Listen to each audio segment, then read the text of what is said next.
नमस्कार मित्रों, स्वागत है आपका। जैसा कि आप जानते हैं, नित्य प्राय जब भी आते हैं कुछ विशेष लेकर आते हैं, कुछ इन्फॉर्मेटिव लेकर आते हैं। इस सत्र में आपको कुछ ऐसा बताने जा रहे हैं जो कि आपके लिए बहुत ही महत्वपूर्ण है। हमने श्रृंखला शुरू की है हिंदी साहित्य का आदिकाल आचार्य हजारी प्रसाद द्विवेदी जी। इसके अलावा आचार्य रामचंद्र शुक्ल का इतिहास भी हमने बताने की आपको कोशिश की है।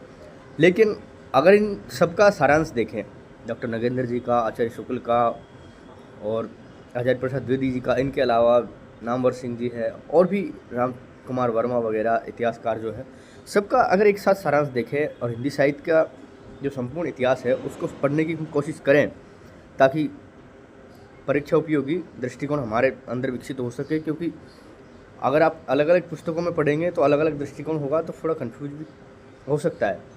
इसलिए आपको एक संपूर्ण तथ्यात्मक और प्रामाणिक हिंदी साहित्य का इतिहास बताने की हमने सोची है। तो चाहे आप इसको हिंदी साहित्य के वृहद इतिहास से मिलान कर सकते हैं, कोई दिक्कत नहीं है, वो इसके आसपास ही आपको नज़र आएगा। ठीक है, तो आज के सत्र में हम हिंदी साहित्य के इतिहास को शुरू करेंगे। इतिहास क्या चीज़ है, किस किस ने हिंदी साहित्य के इतिहास में महत्वपूर्ण भूमिकाएँ निभाई है और कौन कौन से राइटर्स के हम जानेंगे, ये आप देख लीजिए। तो आइए जानते हैं हिंदी साहित्य का इतिहास। जब हम देखते हैं तो सबसे पहले आप जब भी पढ़ेंगे, पहले तो हिंदी साहित्य के इतिहास के बारे में जानने से पहले इतिहास के बारे में आप जानेंगे। उसके बाद में आप जानेंगे कि साहित्य क्या चीज़ है, ये अलग विषय है। हिंदी का नाम हिंदी कैसे आया, हिंदी साहित्य कैसे पढ़ा, ये अलग विषय है, लेकिन थोड़ा सा मोटा मोटा जान लेंगे। और साहित्य इतिहास क्या होता है ये जानेंगे। इतिहास क्या होता है जानने के बाद साहित्य इतिहास क्या होता है, उसके बाद में हिंदी साहित्य का इतिहास कहाँ से शुरू हुआ और किन ग्रंथों की आधारशिला पर हिंदी साहित्य का इतिहास जो है वो शुरू किया गया। उन ग्रंथों का नाम वगैरह और उनके राइटर वगैरह जानेंगे, क्योंकि वो आ जाता है कई बार। तो ये नाम आदि जानने के बाद आपका हिंदी साहित्य के इतिहास जो है लेखन शुरू होता है, उसकी अवधारणा शुरू होगी आपकी। तो उसमें आपके जो मूल ग्रंथ हैं उनको हम मोटा मोटा जानेंगे, पहले इतिहास लेखन की परंपरा के अंतर्गत। ठीक है, जैसा कि हमारे दूसरे चैनल पे हमने बताया भी है। तो अगर हम जानें कि हम कौन कौन से पुस्तकों का संदर्भ लेके पढ़ेंगे, तो यहाँ मैंने आपको स्क्रीन पर दी हुई है, देखिए। डॉक्टर नगेंद्र जी, आचार्य रामचंद्र शुक्ल, और अगर शुरू में हम देखेंगे 2-4 बार तो मिश्र बंधु, गारसा दत्तासी, आचार्य हजारी प्रसाद द्विवेदी जी तो हम जानेंगे। और इसके अलावा नामवर सिंह जी, राम कुमार वर्मा है और भी कई इतिहासकार हैं। तो समय समय पर जिसका मत जो आएगा मैं आपको हाथों हाथ बताता रहूँगा। ठीक है, इतिहासकार भी आएंगे, गौरीचंद हीराचंद ओझा, डॉक्टर भयाणी, और इसके अलावा कर्नल टॉड आएंगे आपके। और इन लिस्ट में जो इतिहासकार, हिंदी साहित्य के इतिहासकार, इनमें डॉक्टर ग्रियर्सन का नाम भी मैंने नहीं जोड़ा है, उनका नाम भी आएगा। तो आइए जानते हैं इतिहास क्या चीज़ है। सबसे पहले ये जानते हैं इतिहास का अर्थ हम समझते हैं। इतिहास का संबंध सीधा बीते हुए समय से होता है, ये तो आप जानते ही हैं। और इतिहास का जो है मूल जो होता है वो वास्तविकता में होता है। वास्तविक घटनाएं इतिहास में ज़रूर मिलेगी आपको। अगर जिस हिंदी साहित्य का चाहे किसी भी इतिहास ग्रंथ में जिसमें वास्तविकता या प्रामाणिकता नहीं है, यहाँ वास्तविकता से अर्थ प्रामाणिकता का है। ठीक है, तो जिसमें प्रामाणिकता नहीं है वो वास्तव में इतिहास ग्रंथ है ही नहीं। ठीक है, इतिहास का संबंध एक तो बीते हुए समय से होता है। इतिहास में प्रामाणिकता या वास्तविकता आवश्यक होती है, कल्पना का कोई इसमें समावेश नहीं है। और अगर साहित्य देखें तो प्रत्येक देश की संचित चित्रवृत्ति साहित्य होती है, साहित्य समाज का दर्पण है, ये आप सब जानते हैं। और जब हम समाज साहित्य शास्त्र पढ़ेंगे, जैसा कि आप काव्यशास्त्र कहते हैं, तो काव्यशास्त्र में साहित्य की अच्छी परिभाषा हम जानेंगे और हिंदी की उत्पत्ति एवं हिंदी का उद्भव विकास पढ़ेंगे, तब हिंदी के बारे में अच्छी तरह जानेंगे। तो हिंदी साहित्य और इतिहास तीनों शब्दों को आज अच्छी तरह समझ लें कि हिंदी की उत्पत्ति संस्कृत से होती हुई मानी जाती है, भारतीय आर्य भाषाएं हैं। तो शुरू में संस्कृत, फिर पाली, प्राकृत, अपभ्रंश, उसके बाद में आपकी हिंदी। और इनका सब 500 साल का पीरियड आप सेट कर लीजिए, कोई दिक्कत नहीं है। आगे देखिए कि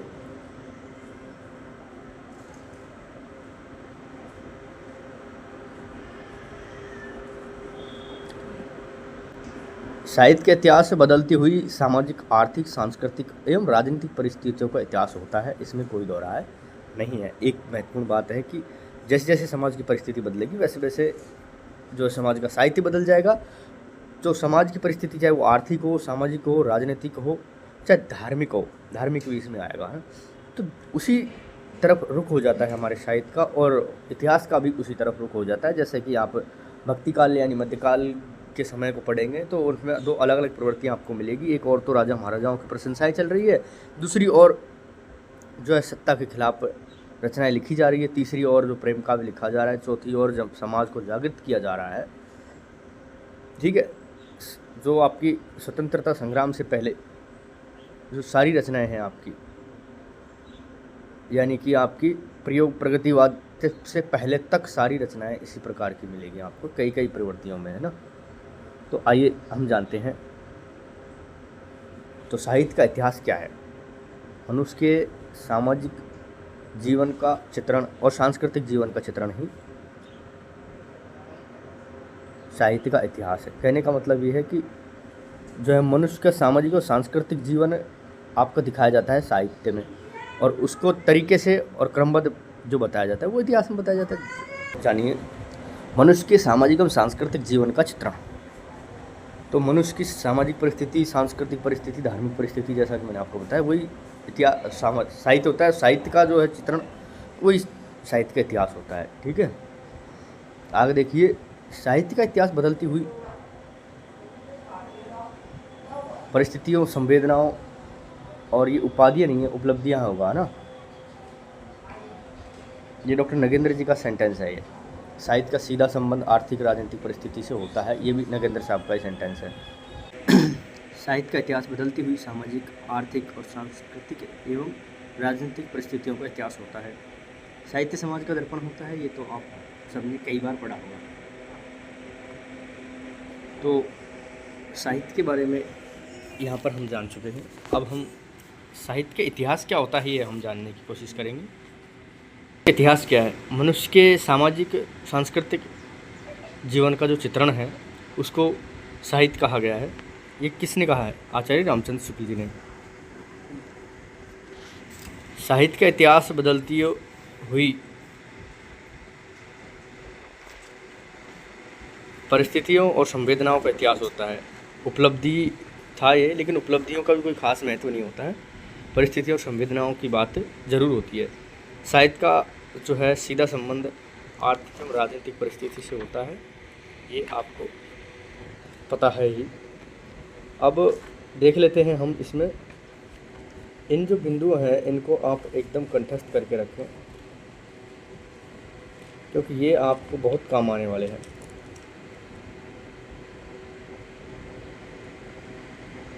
जो तीन चीज़ें हैं आपकी, सीधा संबंध आर्थिक एवं राजनीतिक परिस्थिति से होता है, ये डॉक्टर नगेंद्र जी ने कहा है, और ये रामचंद्र शुक्ल जी ने कहा है, ये भी रामचंद्र शुक्ल जी ने कहा है। ठीक है, अब आगे देखिए, रामचंद्र शुक्ल जी के स्पेशल मत को हम जानते हैं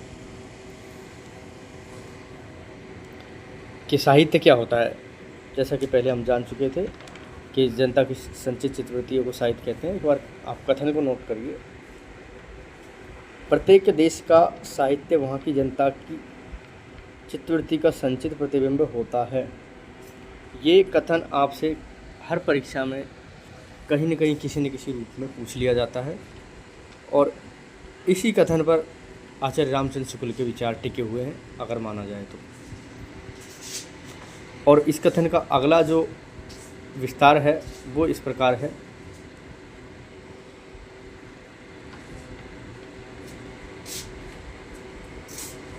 जनता की चित्तवृत्ति में परिवर्तन के साथ साथ साहित्य के रूप में परिवर्तन होता रहता है।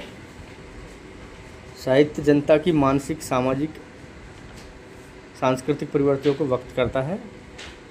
साहित्य के इतिहास इन्हीं परिवर्तन की परंपरा को स्पष्ट करता है। ये क्या है? ये है आपका आचार्य रामचंद्र शुक्ल जी का कथन, जिस कथन के बेस पर आचार्य रामचंद्र शुक्ल का मत निर्धारित किया जाता है। प्रत्येक देश का साहित्य वहाँ की जनता की चित्तवृत्ति का संचित प्रतिबिंब होता है।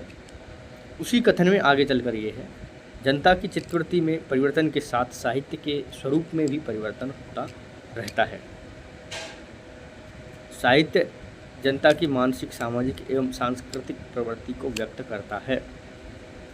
साहित्य का इतिहास इन्हीं परिवर्तनों की परंपरा को स्पष्ट करता है।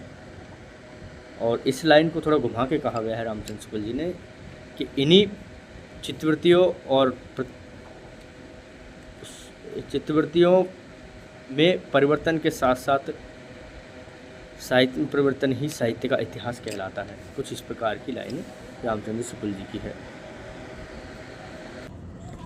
तो मतलब ये तो हो गई साहित्य इतिहास और साहित्य के इतिहास की बात कि क्या तो साहित्य होता है, क्या साहित्य का इतिहास होता है और इसका जो महत्व है वो क्या होता है हमारे समाज में, कि साहित्य का इतिहास जनता की जो है प्रवृत्ति निश्चित करता है कि जनता किस तरफ जा रही थी और जिस समय ये इतिहास लिखा गया उस समय जनता की क्या प्रवृत्ति थी, और जिस समय का इतिहास लिखा गया उस समय जनता की क्या प्रवृत्ति थी, किस प्रकार की सामाजिक परिस्थिति थी, किस प्रकार की धार्मिक, राजनीतिक, आर्थिक परिस्थितियाँ थी, उसी आधार पर जो है इतिहास लिखा जाता है। जैसा कि कर्नल जेम्स टोड ने इतिहास लिखा था, उस समय पर हमारा देश अंग्रेज़ों के ग़ुलाम था।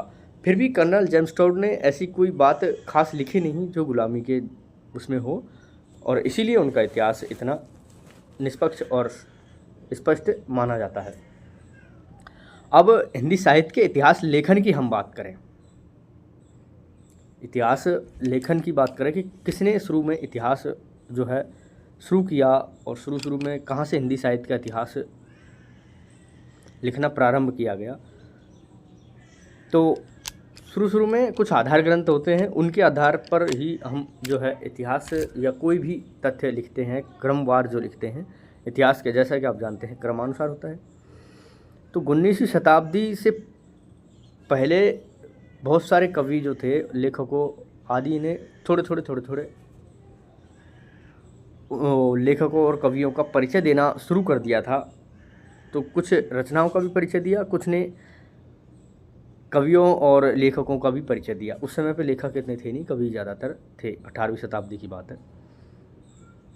और जैसे कि किसी ने किसी की जीवनी लिखी तो उस जीवनी में उसके साथ साथ के लोगों की भी थोड़ी बातें कर दी। किसी ने 3-4 आदमियों की जीवनी लिखी, उसमें भी उन्होंने कर दी। जैसे कि आप भक्तमाल को देखेंगे तो भक्तमाल में ऐसा नहीं है कि एक आदमी का विवरण हो, भक्तमाल में कम से कम भक्तिकालीन 50-60 कवियों का जो है वर्णन आपको उसमें मिलेगा। वैसे ही बेनी माधवदास जी की और उनकी रचनाएं हैं भक्ति काल में, तो वो सब महत्वपूर्ण है। कालिदास त्रिवेदी जी की कालिदास हजारा आपको मिलेगी, और यहाँ राजस्थानी ग्रंथ भी आपको बहुत सारे मिलेंगे। आगे देखिए, तो शुरू में क्या है, व्यवस्थित कोई लिखता नहीं था कि ये इतिहास हम लिख रहे हैं। वो तो सिर्फ ये लिखते थे कि इन कवियों के बारे में हम लिखते हैं, इनकी अच्छी विशेषताएं हैं, तो उसमें कुछ कल्पना का भी जो है आप उसमें मान सकते हैं। तो शुरू में जो ऐतिहासिक ग्रंथ है वो आपके गार्सिया ताशी का ग्रंथ को माना गया है, लेकिन उससे पहले उसके कुछ आधार ग्रंथ भी है। कम से कम 4 आधार ग्रंथ आप इसमें मान सकते हैं। 4 आधार ग्रंथों में कौन कौन से हैं? एक का नाम तो है नाभादास जी का जो है भक्तमाल, ठीक है। नाभादास जी का भक्तमाल जो है, यहाँ गलता की बात है, और जो इनकी भक्ति की पीठ थी उसके बारे में बताते बताते उन्होंने सारा कुछ बताया। ठीक है, एक का नाम है कालिदास हजारा, जो कालिदास त्रिवेदी जी द्वारा लिखित ग्रंथ है। ये भी हिंदी साहित्य के इतिहास का जो है प्रमुख ग्रंथ माना जाता है आपका। पहला आपने लिखा भक्तमाल, दूसरा आप लिखिए कालिदास हजारा,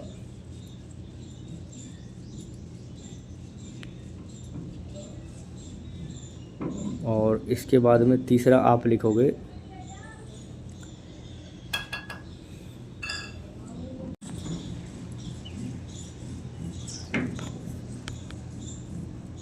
तो एक का नाम तो था भक्तमाल, एक का नाम आपका कालिदास हजारा जो कालिदास त्रिवेदी जी द्वारा लिखित है, भक्तमाल नाभादास द्वारा लिखित है, और एक का नाम है 84 वैष्णवन की वार्ता।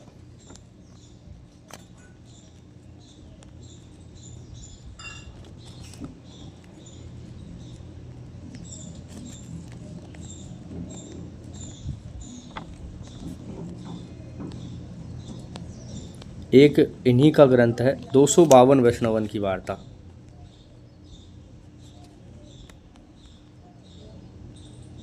बाकी चीज़ें यही है, और ये दोनों जो ग्रंथ है वो लिखे गए हैं आपके गोकुलदास गोसाई गोकुलनाथ।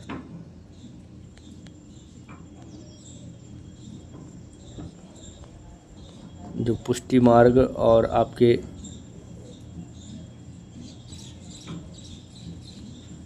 गोसाई गोकुलनाथ जी ने ये दो ग्रंथ लिखे थे, इन्हीं को आधार ग्रंथ माना जाता है। चार है, एक ग्रंथ का नाम और है आपका कविमाला। जो कविमाला जो लिखा हुआ है वो लिखा था आपका हरिराय जी ने। ठीक है, एक हिंदी नवरत्न आपको मैंने अभी नहीं बताया, हिंदी नवरत्न मिश्र बंधुओं द्वारा लिखित था। मिश्र बंधुओं ने बाद में लिखा था, लेकिन वो थोड़ा सा आधार ग्रंथ माना जाता है, इसलिए कि उसमें जो व्यवस्था है, उसमें जो क्रम है वो थोड़ा अलग तरीके से दिया हुआ है। उसको आधार ग्रंथ माने तो माने, नहीं माने। ठीक है, इसके अलावा जो राजस्थानी ग्रंथ है आपके, उनको भी कोई मान लेता है। जैसे आपका पृथ्वीराज विजय है, पृथ्वीराज रासो की बातें उसमें से बहुत कुछ ली गई है। बीसल देव रासो आपका है, उसमें वैसे खास तौर पर जो आपका है ये चार ग्रंथों को ही माना जाता है हिंदी साहित्य के इतिहास लेखन का आधार। ठीक है, कौन कौन से चार ग्रंथ हैं आप आराम से नोट कर लीजिए। एक का नाम है 84 वैष्णवन की वार्ता, दूसरे का नाम 252 वैष्णवन की वार्ता, दोनों गोसाई गोकुलनाथ जी द्वारा लिखित है। ठीक है, द्वैताद्वैतवाद के जो है ये संस्थापक माने जाते हैं। एक ग्रंथ का नाम है भक्तमाल, ये बहुत ज़्यादा प्रसिद्ध ग्रंथ है कवियों के बारे में, लेखकों के बारे में, जो भक्ति काल के लगभग पूरे इसमें आपको कवि मिल जाएंगे। एक का नाम कविमाला हरिराय जी द्वारा, जो तो ये रीतिकाल वाले कवि है जो इसमें मिल जाएंगे आपको ज़्यादातर, है ना। और इससे पहले वाले जो थे वो ऐसे रिसर्च वगैरह के ज़रिए कई जो पुराने ग्रंथ थे उनमें ढूंढा गया है। आगे देखिए, तो जैसा कि आप जानते हैं कि शुरू में किसी ने इतिहास के आधार पर उनको लिखा नहीं, और उन्होंने तो सिर्फ ये लिखा कि हम ये फला कवि फला विद्वान के बारे में लिख रहे हैं ताकि ये आगे चलकर कोई पढ़े। तो उसमें कल्पना का मिश्रण भी हो सकता है, लेकिन हिंदी साहित्य के इतिहास के जो आदि ग्रंथ है, जो आधार ग्रंथ है, वो ये चार ही माने जाते हैं। अब हिंदी साहित्य के इतिहास का आदि ग्रंथ कौन सा है? हिंदी साहित्य इतिहास का सबसे पहला ग्रंथ ये गारशा तासी साहब के द्वारा लिखित ग्रंथ है। आगे देखिए, तो अभी हमने इसमें इतिहास लेखन की परंपरा को जाना। अब इतिहास लेखन का जो पहला ग्रंथ है, यानी जहाँ से हिंदी साहित्य के इतिहास लेखन की परंपरा शुरू होती है, वहाँ से हम अगले सत्र में जानने की कोशिश करेंगे, क्योंकि ये काफ़ी लंबा हो जाएगा। ठीक है, तो फिलहाल के लिए दीजिए इजाज़त, मिलेंगे अगले सत्र में। नमस्कार, धन्यवाद।